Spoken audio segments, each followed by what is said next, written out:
तो friends I welcome all of you to Vishnu classes. आज हम जो है हिस्ट्री के कुछ क्वेश्चंस करेंगे जो कि मोस्टली पीएस टेट में पूछे जाते हैं। ठीक है, तो सबसे पहले जो है वैदिक लिटरेचर के बारे में वो पूछ सकते हैं कि वैदिक लिटरेचर कौन कौन सी हैं, आपको पता होना चाहिए कि रामायण और महाभारत जो है हमारे क्या है वैदिक लिटरेचर है। ठीक है, अगर बात की जाए प्री हिस्ट्री, ठीक है, तो प्री हिस्ट्री क्या है, जिसके बारे में हमें कोई भी रिकॉर्ड्स वगैरह नहीं मिलते हैं, लेकिन जो हिस्ट्री है उसके बारे में जो है कुछ रिकॉर्ड्स वगैरह हमें मिलते हैं, उसे हिस्ट्री बोला जाता है।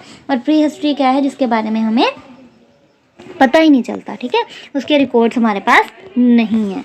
फिर बात आती है आगे जाके कि हाउ इंस्क्रिप्शंस के बारे में, कि इंस्क्रिप्शंस क्या हैं। इंस्क्रिप्शंस जो हैं वो इम्पॉर्टेंट इवेंट्स के बारे में बताती हैं कि ये काम कब हुआ था। ठीक है, इवेंट्स के बारे में बताती हैं, हमें टाइमलाइन के बारे में बताती हैं जिस पे सब कुछ लिखा होता है। ठीक है, इंस्क्रिप्शंस में पहले ज़माने में जो है लिखा जाता था। ये क्या है, एक तरह से इंफॉर्मेशन का एक सोर्स है पास्ट का। फिर उसके बाद कई बार क्वेश्चन आ जाता है कि आर्कियोलॉजिकल सोर्सेज कौन से होते हैं। तो आर्कियोलॉजिकल सोर्सेज जो हैं वो ओल्ड बिल्डिंग्स हैं, मतलब कि कोई भी पुरानी बिल्डिंग होगी जिसमें कुछ मिलता है ना। जैसे फॉर एग्जांपल अगर हम किसी घर में ही रह रहे हैं तो खुदाई करने पे कुछ मिलता है, तो वो भी क्या एक तरह से आर्कियोलॉजिकल सोर्स है। पुरानी बिल्डिंग हो गई, कुछ पोर्ट्स हो गए, पोट्री, ठीक है, थिंग्स जो कुछ भी हमें मिलती हैं, या कॉइन्स हो गए, इंस्क्रिप्शंस हो गए। ठीक है, तो ऐसे तो नहीं क्वेश्चन आएगा सिंपल, लेकिन ये हो सकता है कि आर्कियोलॉजिकल सोर्सेज कौन से हैं, और आपको 4 एग्जांपल्स दी होंगी। ठीक है, एमसीक्यूज टाइप में कि पोट्री है, ओल्ड बिल्डिंग है, कॉइन्स हैं, इंस्क्रिप्शंस हैं, तो आपको उसमें से चूज़ करना होगा। ठीक है, तो क्वेश्चन यही होंगे, बस थोड़ा सा मोल्ड किया होगा, वो आप देख लीजिएगा।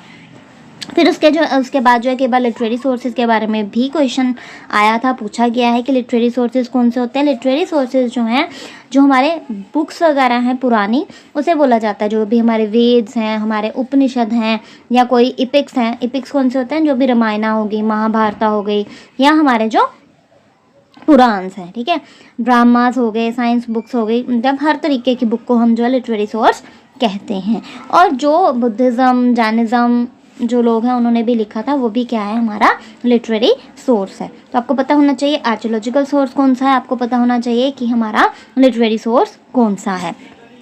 फिर उसके बाद जो है मॉन्यूमेंट्स के बारे में हम स्टडी करते हैं, तो कैसे हमें पता चलता है, पहले के पिलर से, फोर्ट से, वहाँ की प्लेसेस है। तो ऐसा नहीं है कि ऐसे क्वेश्चंस नहीं बन सकते, कई बार एजर्शन रीज़न में, और या कई बार जो है आपको 4 स्टेटमेंट्स दी होंगी, उसमें पूछा जा सकता है कि कौन सा सही है, कौन सा गलत है। तो ये जो है कुछ इंपॉर्टेंट क्वेश्चंस हैं। ठीक है, मॉन्यूमेंट्स जैसे कि पिलर्स होते हैं, फोर्ट्स होते हैं, प्लेसेस होते हैं जो कि बहुत पुराने बने हुए होते हैं। ठीक है, उससे हमें पता चलता है। फिर उसके बाद जो है अगर हम बात करें हिस्ट्री क्या है, ठीक है, ये भी आपको पता होना चाहिए कि हिस्टोरिया वर्ड से ली गई थी। ये भी कई बार पूछ लिया जाता है। हिस्ट्री है क्या, स्टडी ऑफ पास्ट इवेंट्स के बारे में जब हम पुराने समय के बारे में पढ़ते हैं, वो क्या होती है, हिस्ट्री पास्ट के बारे में है। और इसे हम क्यों पढ़ते हैं, इसे ताकि हम फ्यूचर के बारे में आगे जान सकें कि हम कौन से स्टेप्स अब ले सकते हैं आगे और बढ़ने के लिए। ठीक है, कई बार जो है बुक के नाम बारे में पूछा जाता है कि कौटिल्य ने कौन सी बुक लिखी थी। कौटिल्य ने बुक लिखी थी अर्थशास्त्र। ठीक है, तो ज़रूरी नहीं है कौटिल्य वहाँ पे लिखा आएगा, कौटिल्य को चाणक्य भी कहते हैं। तो ये क्वेश्चन जो है 2-3 बार पीएस टेट में आ चुका है, कौटिल्य ने कौन सी बुक लिखी है, या फिर चाणक्य ने कौन सी बुक लिखी है। और कई बार जो है क्वेश्चन ये भी बन जाता है कि ग्रामर किसने लिखी है, ग्रामर जो है पाणिनि ने लिखी है। तो ऐसे क्वेश्चन जो है बुक्स वाले वहाँ पे आते हैं। और हिस्टोरिकल सोर्सेज हमारे पास कौन कौन से हैं, बुक्स हो गए, लिटरेरी सोर्स हो गए, जो भी हमारे पास पुराना बचा हुआ सामान है वो हमारे हिस्टोरिकल सोर्सेज हैं। ठीक है, आर्यभट्टा कौन थे, एक साइंटिस्ट थे। ये भी क्वेश्चन बन सकता है। ठीक है, आपको पता होना चाहिए आर्यभट्टा वैसे तो मैथमेटिशियन भी थे, वो एक साइंटिस्ट भी थे। रामायण क्या है, एपिक है। मैंने आपको अभी बताया कि रामायण और महाभारत क्या है, हमारे एपिक हैं। सामवेद, ठीक है, 4 वेदों के बारे में पूछा जा सकता है। कई बार क्वेश्चन आता है कि हमारे 4 वेद हैं, उनमें से 2-3 वेद सही दिए होंगे, एक गलत दिया होगा। ठीक है, ऋग्वेद, सामवेद, यजुर्वेद और अथर्ववेद। तो आपको पता होना चाहिए हमारे 4 वेद हैं, और उनके नाम भी आपको पता होने चाहिए कौन कौन से हैं, ऋग्वेद, यजुर्वेद, सामवेद और अथर्ववेद। फिर उसके बाद अर्थशास्त्र वाला देखो दोबारा क्वेश्चन इसमें बना हुआ है ना, तो ये बहुत इंपॉर्टेंट है। अर्थशास्त्र वाला जो है पूछ लिया जाता है। फिर उसके बाद अगर हम बात करें तो मनुस्मृति जो है मनुस्मृति जो है धर्मशास्त्र का एक वर्क है। धर्मशास्त्र इन द सेंस कि मनुस्मृति में ये सब लिखा गया है कि हमारे धर्म के अकॉर्डिंग हमें क्या करना चाहिए और क्या नहीं करना चाहिए, ठीक है। आर्यंकन्स जो थे वो वैदिक लिटरेचर का पार्ट थे, ये भी आपको पता होना चाहिए। कॉइन्स जो हैं वो भी एक सोर्स है हिस्ट्री का। अभी हमने पढ़ा है ना कि कॉइन्स, इंस्क्रिप्शंस, पिलर्स, फोर्ट्स, इससे हमें क्या पता चलता है हमारी हिस्ट्री के बारे में कि पहले कैसा होता था, ठीक है। और अशोका जो है उन्होंने मैसेज वगैरह जो है वो स्टोन पिलर्स पे वो लिखवाते थे। तो ऐसे जो है क्वेश्चंस बनते हैं और आते भी हैं, कई बार आ चुका है ये कॉइन्स वाला क्वेश्चन। अर्थशास्त्र वाला क्वेश्चन भी इम्पोर्टेंट है। एपिक्स के बारे में भी क्वेश्चन आ चुका है पहले, और वेदास के बारे में भी क्वेश्चन बनता है। तो ऐसे क्वेश्चन जो हैं वो PSTET में आ जाते हैं।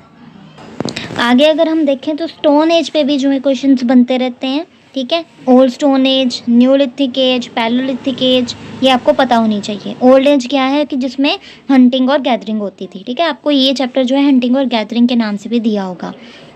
फिर उसके बाद जो है न्यूलिथिक एज आई, जिसे कि हम न्यू स्टोन एज कहते हैं, ठीक है। और इसमें जो है मैन ने अपने हट्स बनानी शुरू कर दी, खाना खुद बनाना शुरू कर दिया, ज्वेलरी बनानी शुरू कर दी, ठीक है। फिर आती है मेसोलिथिक एज और उसके बाद आती है पैलोलिथिक। मेसोलिथिक एज में जो है एक्सेस वगैरह, स्पीयर्स वगैरह, मतलब कि काटने के लिए भी जो है आगे स्टोन्स वगैरह बनने शुरू हो गए। एक्सेस जो हैं वो वीपन्स एक तरह से बनने शुरू हो गए ताकि लकड़ी वगैरह जो है वो काट सकें, ठीक है। फिर उसके बाद व्हील की इन्वेंशन हुई, ठीक है।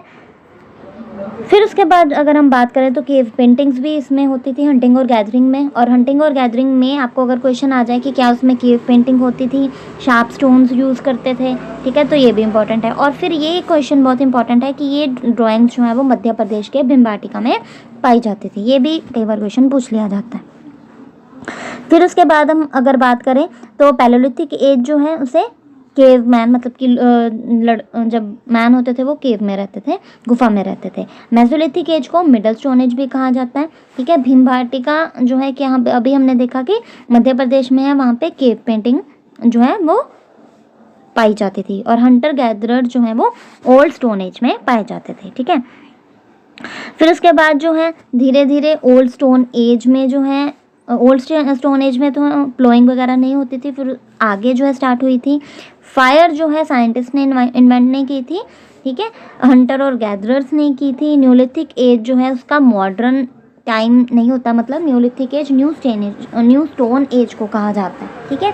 और केव पेंटिंग्स जो है वो स्टोन एज में बहुत सारे प्लेसेस में पाई जाती थी, ठीक है। तो ये कुछ इंपॉर्टेंट क्वेश्चंस बन जाते हैं। पैलोलिथिक एज हो गया, मेसोलिथिक एज हो गया, न्यूलिथिक एज हो गया, ओल्ड स्टोन एज हो गया, तो ये सारे इंपॉर्टेंट हैं। So hope you like this. Please like, subscribe and share this channel for more and more videos. Thank you.